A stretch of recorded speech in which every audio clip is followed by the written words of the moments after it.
कुछ अलग बोलते हैं। तो बोल रहे थे, तो कल सोच रहे थे कि क्या ही बोला जाए। तब तक का मेरे मम्मी ने कहा कि मार्केट से जाकर सब्जी ले आओ। तो अब सब्जी लेने गए तो पता चला मार्केट में एक नए प्रकार की प्रजाति आई है। आप लोगों को भी अक्सर वो दिख रही होगी। होता क्या है, सब्जी लेने गए, एक भैया भी सब्जी ले रहे थे। तो हमने सोचा ये टेंडेंसी सिर्फ बच्चों में पाई जाती है। भैया सब्जी ले रहे थे तो उन्होंने कहा भैया लौकी दे दो, टिंडे दे दो, वगैरह वगैरह ले लिया। तो सब्जी वाले भैया से पूछा कितना हुआ। उन्होंने कहा 69 रुपये। 69 रुपये। हम शांति से सब्जी ले रहे थे। 69 रुपये। वो बड़े शांति से, बिल्कुल जैसे नहीं होता है हमारे यहाँ बोला जाता है साफ हो गया, तो शांति से देख रहे हैं। फिर अब सब्जी वाले अंकल को अगर इतनी इंग्लिश आती तो वो सब्जी ही क्यों लगाते। अब दोनों लोगों के बीच में एक सन्नाटा। तो हमने बड़े खिसियाए हुए भाव में बोला 69। ठीक है। तो वो भैया क्या कह रहे हैं, एक्चुअली अंकल मेरी जो हिंदी है ना वो हिंदी है वो थोड़ी वीक है। हमने कहा अच्छा भाई, सब्जी तो आपने सारी हिंदी मीडियम वाली ली है, लौकी टिंडे हिंदी मीडियम वाली तो सब्जी हुई, तो सब्जी तो आपने सारी हिंदी मीडियम वाली ली है। फिर थोड़ी दूर आगे गए, वो हम भी शायद हम लोगों का रास्ता सेम था। तो तब तक एक छोटा सा बच्चा आया, शायद ट्यूशन जा रहा होगा कहीं भी। तो उसने आकर के भैया से कुछ इंग्लिश में पूछ लिया। भैया फिर शांत। अब हम शांति से चल रहे हैं, वो बच्चा भी चल रहा है, भैया भी चल रहे हैं। भैया शांत कह रहे हैं बेटा मुझे नहीं पता है, ये दीदी से पूछ लो। भाई देखो हम ठहरे शुद्ध यूपी बोर्ड वाले, तो हम गर्व से कहते हैं मेरी इंग्लिश कमजोर है। हम गर्व से कहते हैं आई एक्सेप्ट। तो बच्चे ने कहा, पूछा वेयर इज दिस। हमें बस इतना ही आता था, आई डोंट नो। हमने बोल दिया मुझे नहीं पता। अब ये एड्रेस नहीं पता या इंग्लिश नहीं पता तुम समझो। मैंने बोल दिया आई डोंट नो। तो फिर मैंने गुस्से वाली निगाहों से भैया की तरफ देखा, क्या वो क्या है ना मेरी इंग्लिश कमज़ोर है। अब हमें मतलब समझ में नहीं आ रहा था कि भैया वो क्या बोल रहे हैं, मतलब क्या ही बोल रहे हैं।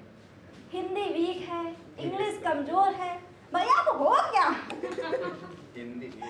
अच्छा फिर घर पर आए तो देखते हैं छोटे बच्चे होते हैं आजकल के, बड़े टैलेंटेड बच्चे हैं। क्या हुआ, कुछ मम्मी पापा होते दुलार में, बच्चा तक ये पे गिर गया, अरे अरे चोट लग गई चोट लग गई। बच्चे का भी रोना धोना चालू शुरू।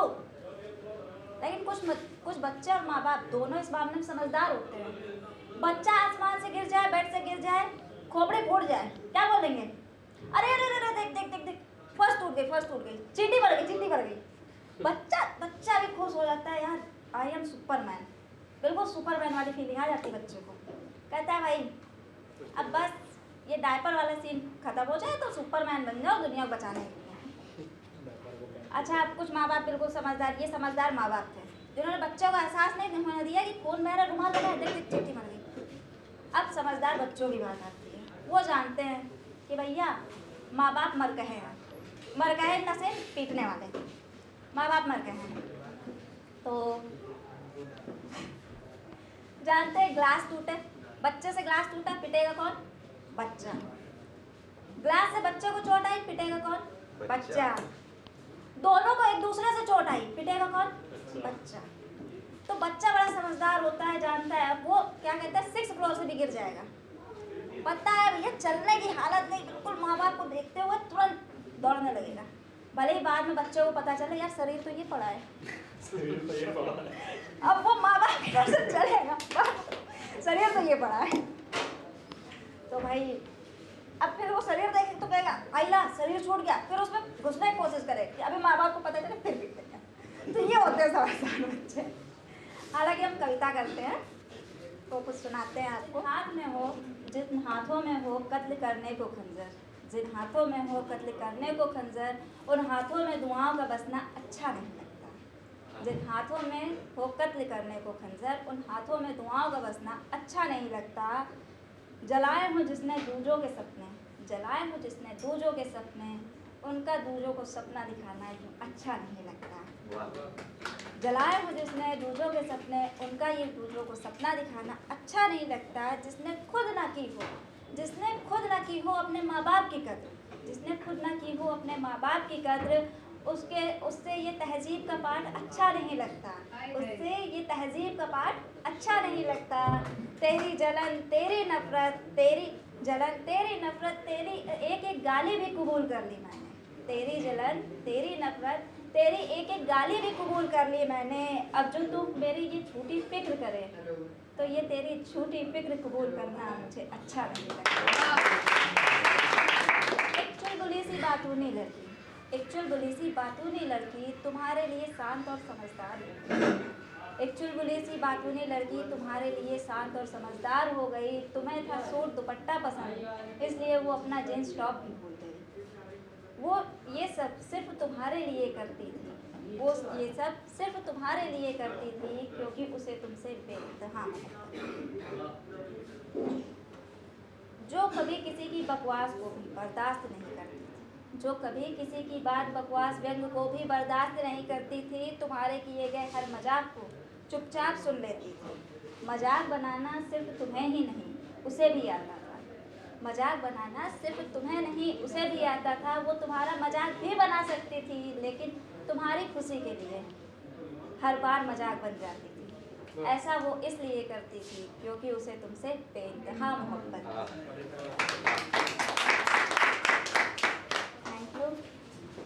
जो अपने घर की लाडली थी, जो अपने घर की लाडली थी, जो अपने घर की लाडली थी, मनपसंद खाना ना बनने पर पूरा घर सिर पर उठा लेती थी। आज तुम्हारे लिए वो खाना बनाना भी सीख रही थी। वो लड़की ऐसा इसलिए कर रही थी क्योंकि उसे तुमसे बेइंतहा मोहब्बत थी। वो खुद देर तक सोती थी, वो खुद देर तक सोती थी, लेकिन जो तुम कह दो कि मुझे सुबह जल्दी उठा देना, तुम्हारे कहने पर कि मुझे सुबह जल्दी उठा देना, तुमसे पहले उठती थी। वो ऐसा इसलिए करती थी क्योंकि उसे तुमसे बेइंतहा मोहब्बत थी।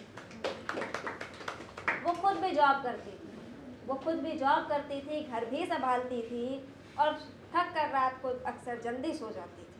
लेकिन जब रात में तुम्हारा 2 बजे फ़ोन आता था, लेकिन जब रात में तुम्हारा 2 बजे फ़ोन आता था, वो तो तुम्हारा फ़ोन उठाती थी। तुम कहते थे मुझे नींद नहीं आ रही, तो सुबह जल्दी उसे ऑफिस जाना है ये जानते हुए भी वो तुमसे देर तक बतियाती थी। सुबह जल्दी ऑफिस जाना है ये जानते हुए भी वो तुमसे देर तक बतियाती थी। तुम्हारे लिए अक्सर वो दूसरे दिन ऑफिस में डांट खा जाती थी। तुम्हारे लिए अक्सर वो दूसरे दिन ऑफिस में डांट भी खाती थी, लेकिन वो अपनी इस डांट का किस्सा तुम्हें नहीं बताती थी क्योंकि वो लड़की जो थी वो तुमसे बेइंतहा मोहब्बत करती थी। इतने व्यस्त होने के बाद भी अक्सर वो तुम्हारे लिए समय निकाल लेती थी। ऐसा वो इसलिए करती थी क्योंकि वो तुम्हें अपना बहुत खास समझती थी। क्या बताऊँ तुम्हें मैं वो तुमसे कितनी मोहब्बत करती थी।